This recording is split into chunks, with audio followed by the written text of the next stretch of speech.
आज हम पढ़ेंगे क्लास 11th का chapter neural control and coordination. ये मतलब नीट के लिए बहुत इंपॉर्टेंट चैप्टर है और इसमें मेन चीज़ें आज हम पढ़ेंगे। जो बेकार की चीज़ें हैं वो हम छोड़ देंगे। जैसे पूरा पहला पैराग्राफ सारा बेकार है, बस यहाँ पे मेन चीज़ देखने वाली है कि जो न्यूरल सिस्टम है ना वो क्या करता है, वो हमें पॉइंट टू पॉइंट कनेक्शंस देता है ताकि क्विक कोऑर्डिनेशन हो जाए, मतलब इतनी फास्ट हो जाए कि हम जल्दी जल्दी रिस्पॉन्ड कर सकें। और यहाँ पे एंडोक्राइन सिस्टम की बात हुई है। ये क्या करता है, ये ना हार्मोन्स मतलब रिलीज़ करने का काम करता है जो हमारी बॉडी को कंट्रोल करते हैं, और ये सारी केमिकल इंटीग्रेशन का काम करता है अपना एंडोक्राइन सिस्टम। तो अब हम यहाँ पे न्यूरल सिस्टम देखते हैं। यहाँ पे हमें क्या बताया कि जो न्यूरल सिस्टम है ना वो सेल्स का बना होता है जो स्पेशल होते हैं। क्या करते हैं ये मतलब ये सब ट्रांसमिट, ये डिटेक्ट कर सकते हैं, मतलब सिग्नल को ये रिसीव करते हैं, ये मतलब भेजते हैं, ट्रांसमिट करते हैं अपने अंदर से स्टिमुलस को अलग अलग जगह पे। स्टिमुलस मतलब बाहर से कोई चेंज है, और इन सेल्स को हम बोलते हैं न्यूरॉन्स। तो अब ये जो न्यूरल ऑर्गेनाइजेशन है ना न्यूरॉन्स की, ये सिंपल सी होती है लोअर इन्वर्टिब्रेट्स में। जैसे वो हमने एनिमल किंगडम में लोअर इन्वर्टिब्रेट्स देखे थे तो उनमें ये वेरी सिंपल होती है, मतलब ज़्यादा कुछ नहीं होता कॉम्प्लेक्स। अब जैसे कि हम हाइड्रा को ले, इसमें क्या होता है, थोड़े बहुत से न्यूरॉन्स वगैरह होते हैं। तो जो न्यूरल सिस्टम है ना वो इंसेक्ट में इनसे तो बेटर होता है, बेटर ऑर्गेनाइज्ड है। उनके पास, इंसेक्ट्स के पास क्या होता है, उनका ऐसे एक ब्रेन होता है और बहुत नंबर ऑफ गैंग्लिया होते हैं, मतलब काफ़ी गैंग्लिया होते हैं, और उनके पास न्यूरल टिश्यू होता है। अब जो वर्टिब्रेट्स हैं उनके पास और भी ज़्यादा मतलब अच्छा न्यूरल सिस्टम है। तो अब हम देखते हैं ह्यूमन न्यूरल सिस्टम।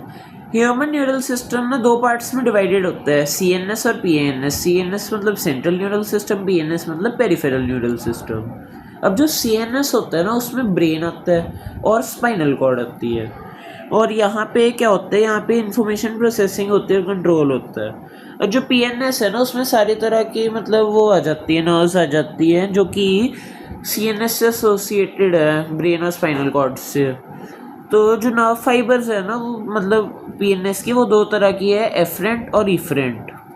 जो एफरेंट नर्व फाइबर है ना वो ट्रांसमिट करती है इम्पल्सेस को टिश्यूज और ऑर्गन से, कहाँ तक, सीएनएस तक। और जो इफरेंट होती है ना वो क्या करती है, वो ट्रांसमिट करती है रेगुलेटरी इम्पल्सेस को सीएनएस से पेरिफेरल टिश्यूज या ऑर्गन्स तक।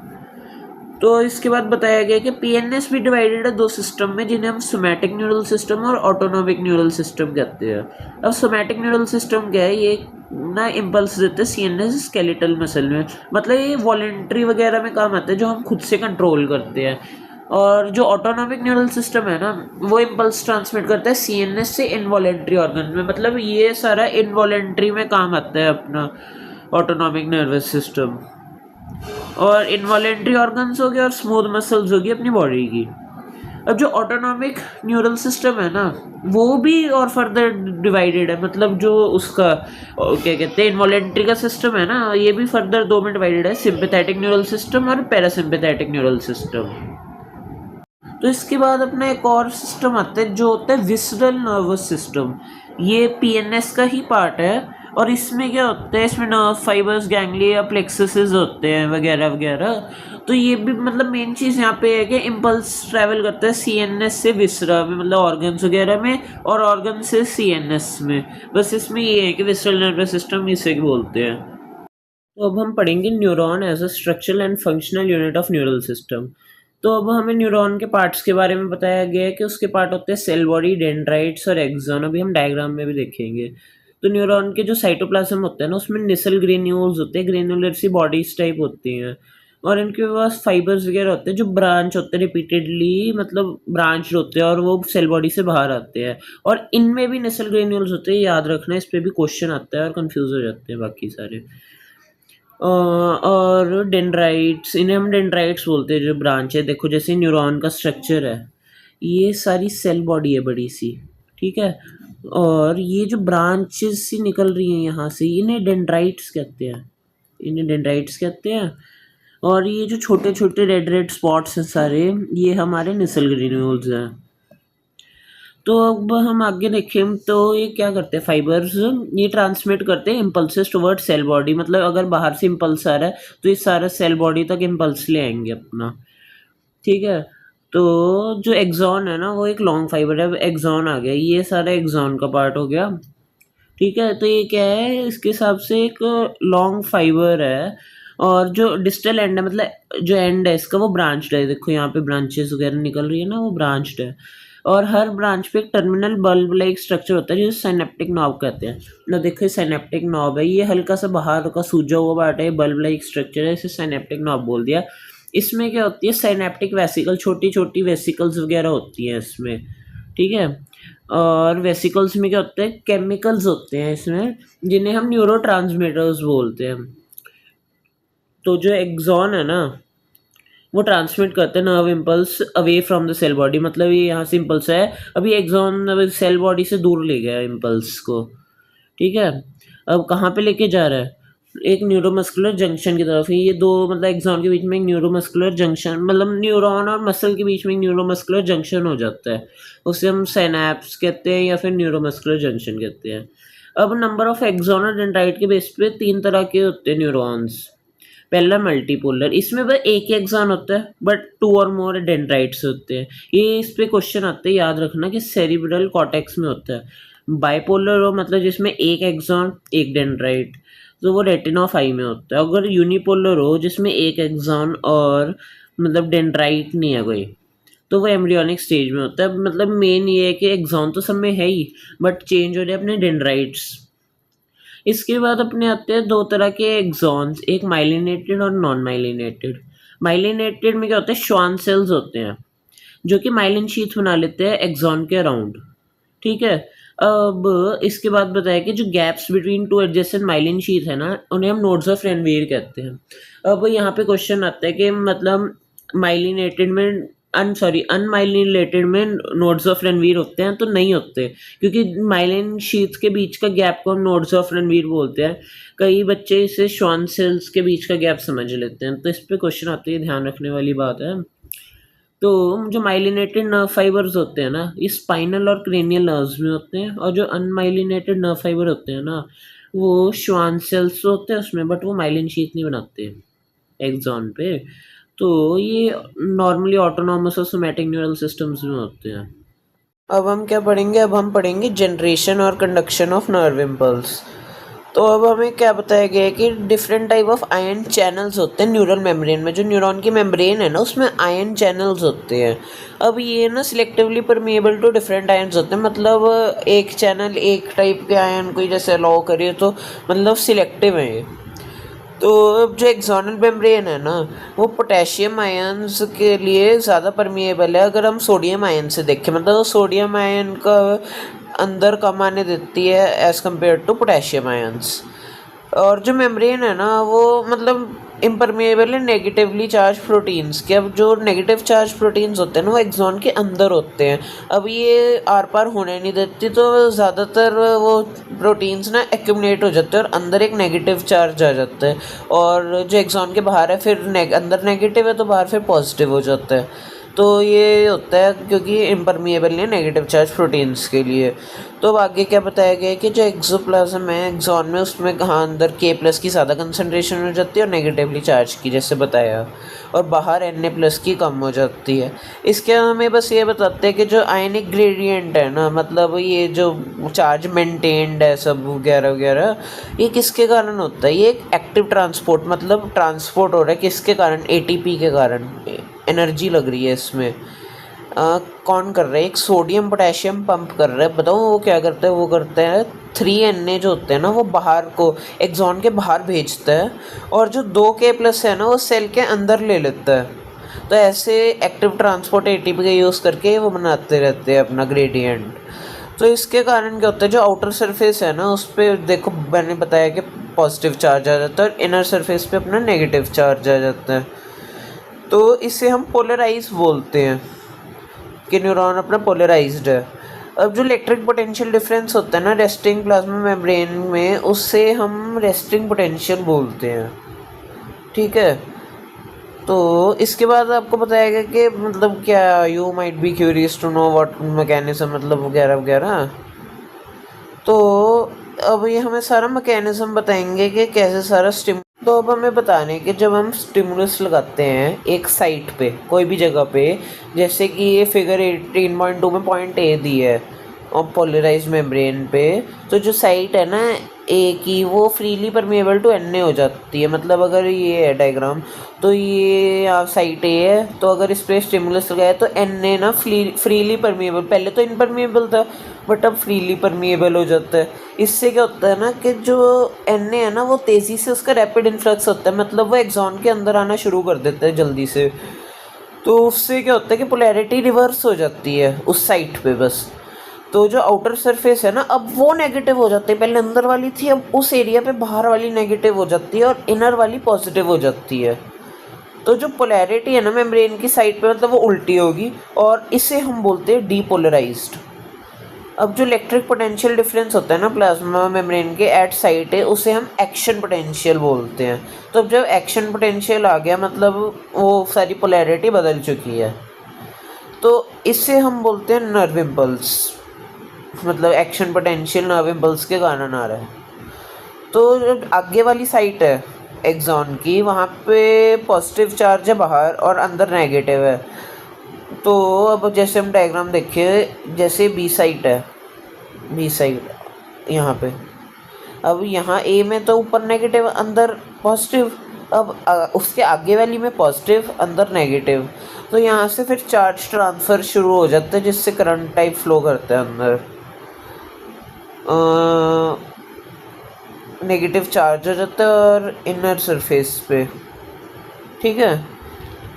तो इसके कारण एक करंट फ्लो होता है inner surface of side A to B.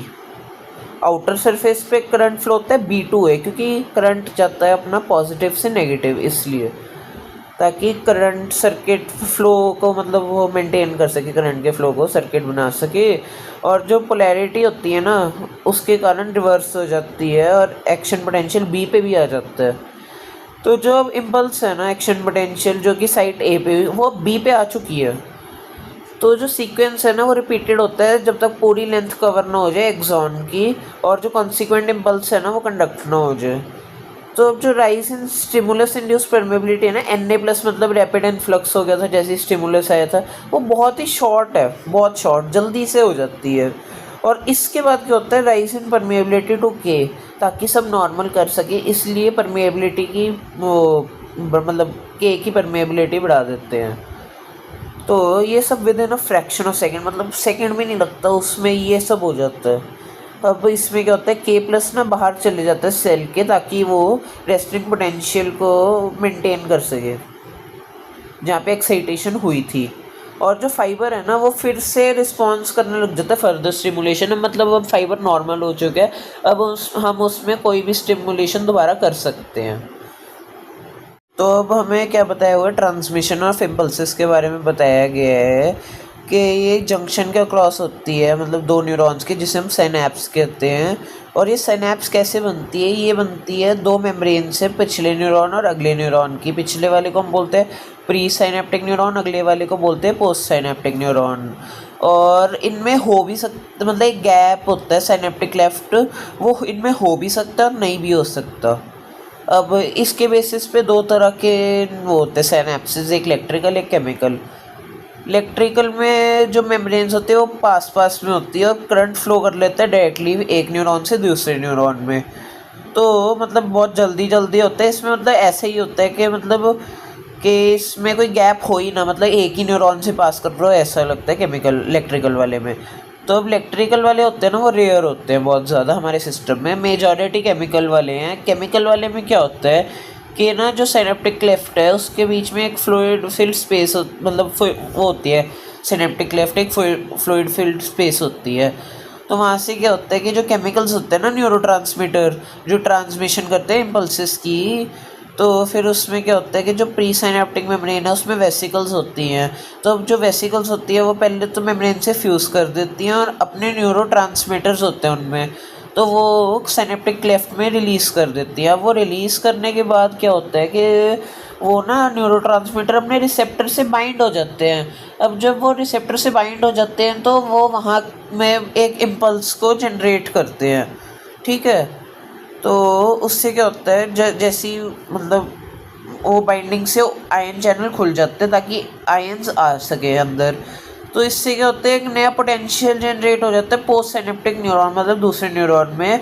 और जो पोटेंशियल होता है ना वो एक्साइटेटरी भी हो सकता है, इनहिबिटरी भी हो सकता है, मतलब वो आगे बढ़ाए या रोके, मतलब डिपेंड करता है वो। अब जैसे यहाँ पे एक्सॉन का डायग्राम दिया है, जैसे एक्सॉन का टर्मिनल है ये एक्सॉन टर्मिनल, ठीक है। अब ये साइनेप्टिक ये वेसिकल है, इसमें छोटे छोटे न्यूरोट्रांसमीटर है, जब ये इससे फ्यूज हो जाती है ना तो ये न्यूरोट्रांसमीटर यहाँ पे रिलीज, और ये है पोस्ट साइनेप्टिक मेम्ब्रेन सारी।